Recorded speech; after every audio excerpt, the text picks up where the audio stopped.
Welcome to Wheatley Provincial Park. Wheatley Provincial Park is located approximately 4 hours southwest of Toronto and only an hour southeast of Windsor, and the campground offers beautiful creekside sites in a Carolinian forest setting.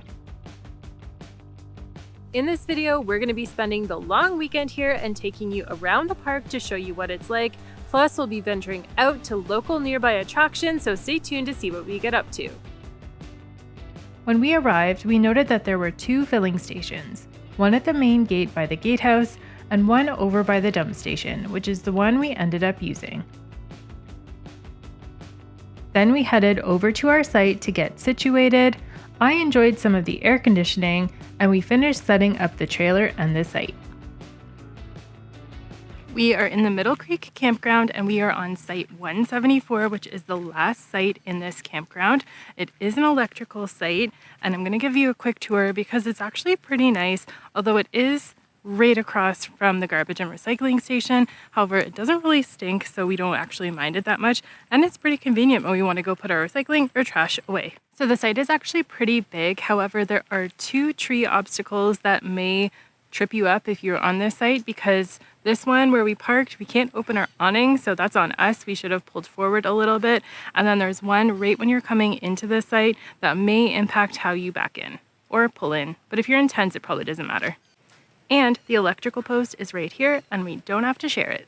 We're doing a tour of our campground loop now, and we found that they have a park host here on site 131, and on their site you can actually purchase kindling and firewood, so that's super convenient. If you're coming here and have children, you may want to check out site 154. It's not very private, but it's right across from the playground here, which is actually pretty nice. And there's also a comfort station right beside it as well. So it'd be a very convenient location if you're tent camping or just have kids that want to use the playground all day long. The comfort station here is quite outdated, but it is kept rather clean, and there is laundry services available as well as showers for men and women. Something I noticed about the showers though was that the stalls don't go all the way up to the ceiling to have like complete separation from the one beside you. There is a gap at the top for a fan, it looks like, but anyways, they're okay. So we'll probably be using them sometime this week and sometime this weekend.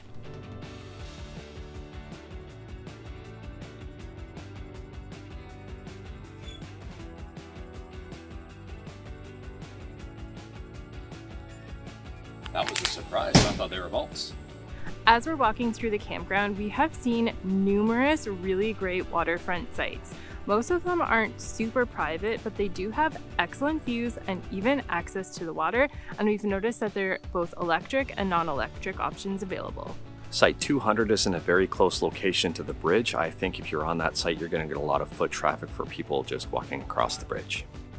There is a really nice footpath bridge to get over from the campground to the beach area, and over it we have seen so many different types of birds. There's benches here, so if you want to just have a seat and enjoy the wildlife, definitely do that because you're going to capture probably some pretty great sightings.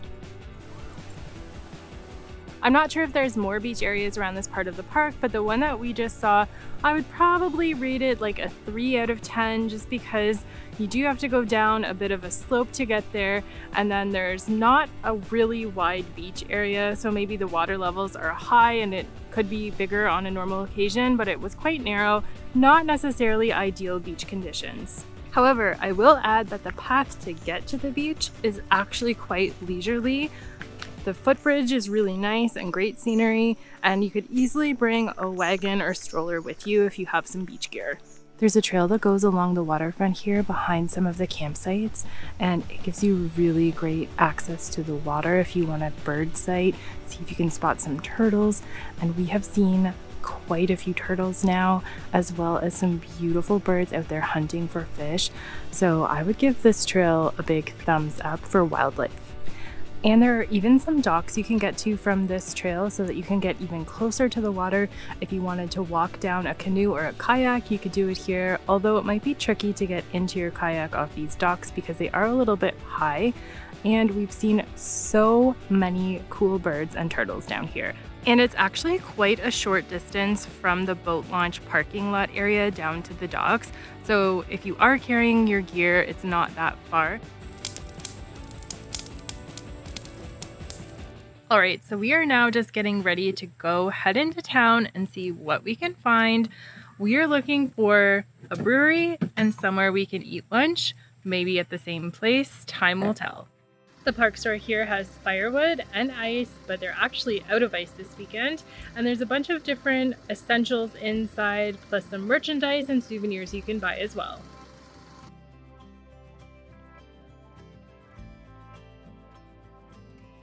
It ended up being quite the rainy day, so we ventured into Chatham to try out Sons of Kent Brewery, and we thought it was pretty awesome.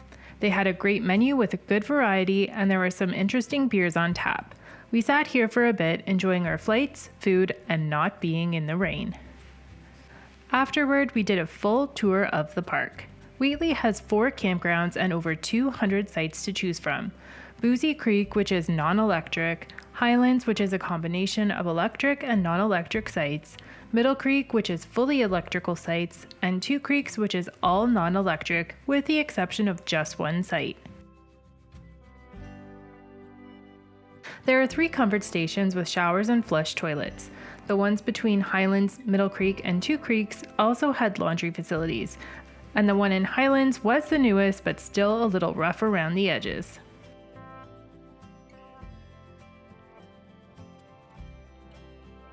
So after we got back to our site, we had a campfire, ate dinner, and now we are off to do a little walk before bed. We just came down to the boardwalk footpath area over the creek here, and it is absolutely packed down here. There are people fishing, we have people taking photos and videos like us. You can see some of the birds flying around trying to catch more fish.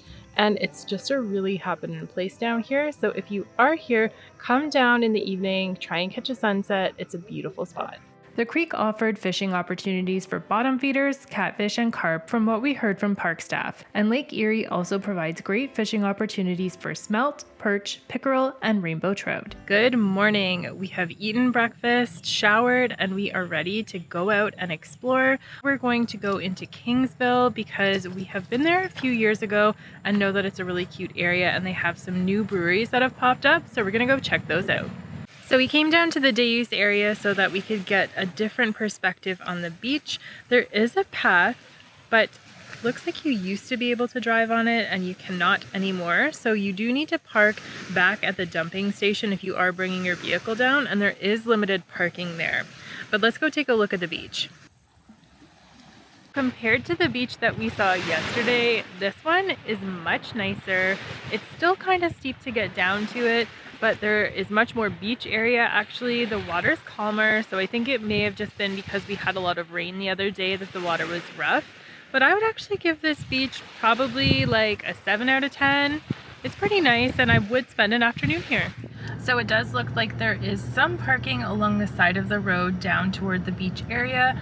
There are painted spots there, but there are no signs saying like you can park there, but there are no signs saying you can't either.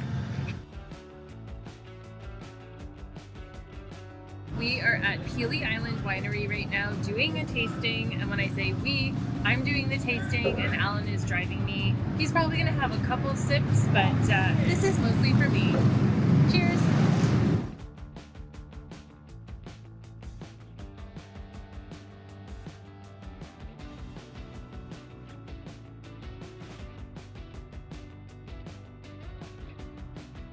We are at Cured Craft Brewing Company here in Leamington, Ontario. It's not too far from Wheatley, so if you are in the area, we would definitely recommend coming to check it out. We got a flight to split and also a turkey club sandwich, which was pretty delicious. So like I said, add this to your itinerary if you're in the area.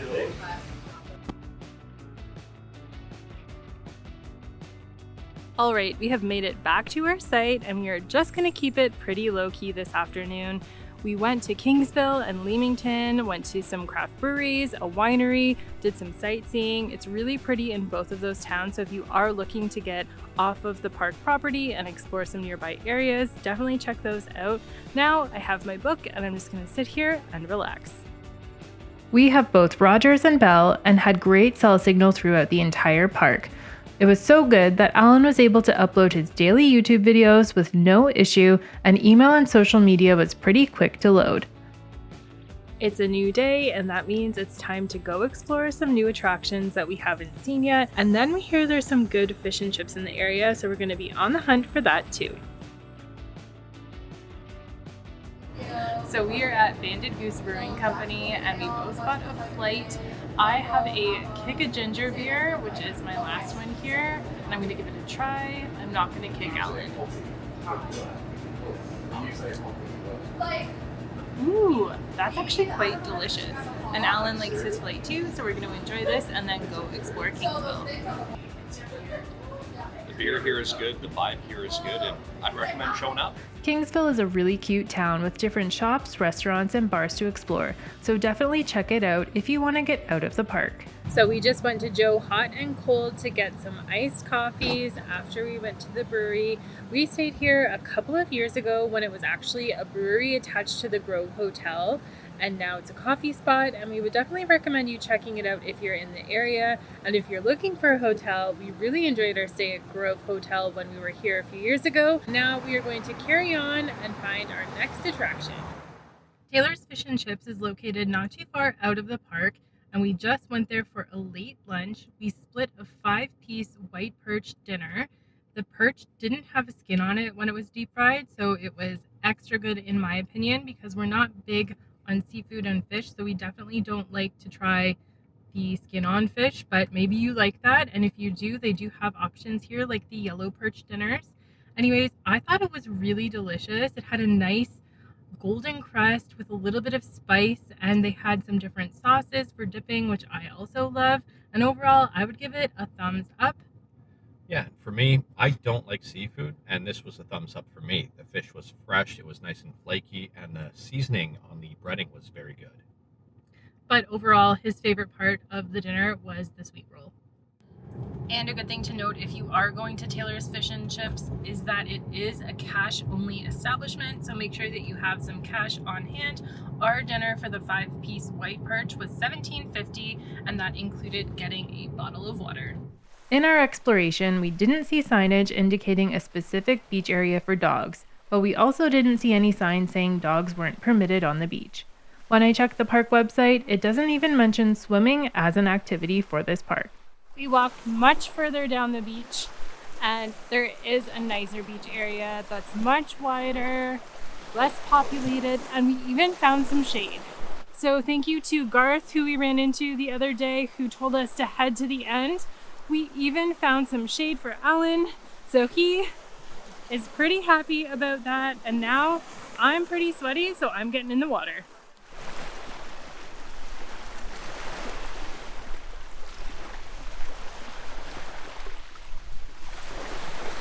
It's very relaxing down here at the beach, and we have literally waterfront spots. Nobody's behind us, beside us.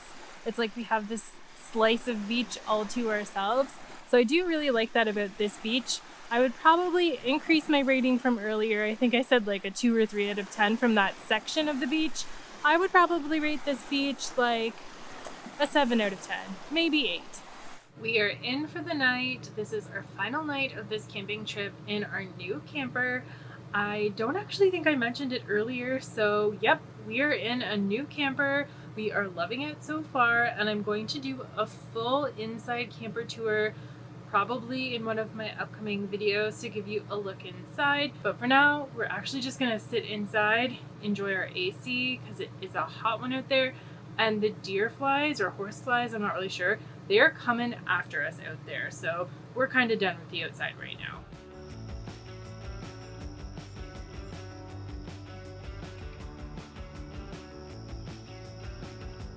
We're getting ready to pack up this morning, but I need to tell you what I liked and didn't like about our stay here at Wheatley. Overwhelmingly, it was pretty positive. We really liked our site. The beach area ended up being pretty nice and relaxing and private, and I also liked that they had a trail that went all the way around to the creek area, even though it's not technically on their map. There is one trail that is on their map, which is the trail that goes down to the beach area, and it is an old road basically that's been overgrown. So really leisurely trails here, which is always a thumbs up from us. They also had a really cool recycling program here. They had tons of extra blue bins at the recycling stations, and you can take one back to your site to put all of your recyclables in and then return it to the station. So that encourages recycling in my opinion, and I think that's pretty cool. Another thing I really liked about this park was the waterfront sites. They actually had so many sites in the electrical and non-electrical areas, so if you are looking for a waterfront site, definitely check this park out. The creek area offered amazing opportunities for bird watching and fishing. On the flip side, I didn't think there was a great area to get into our kayaks here. One, I was not going to be walking into this water because if you see it up close, it is not the cleanest. It's quite murky and like yucky looking. Two, we're just not capable enough to actually get into our kayaks from this dock area. So I would suggest if you're coming here and you have a canoe, you'd probably have a great time. Or if you're just more balanced and skilled than we are, you may be able to get into your kayaks no problem. We're leaving on a holiday Monday and it's exactly 8:00 a.m. We are the only trailer here at the dumping station, and because it has a threaded hose, Alan is doing a tank flush on our brand new trailer, so not holding up any lines here. There was no sign of any other trailers coming, so what a treat for a holiday Monday. Well, I hope this video can be helpful for you if you're planning a trip to Wheatley Provincial Park in the future. And as always, if you like this video, don't forget to leave a like, subscribe to my channel, and hit that notification bell so you don't miss any of my upcoming camping videos. Thanks for watching, and I'll catch you in the next one. Coming up, I'll be sharing our experience at Bronte Creek Provincial Park, so stay tuned for that.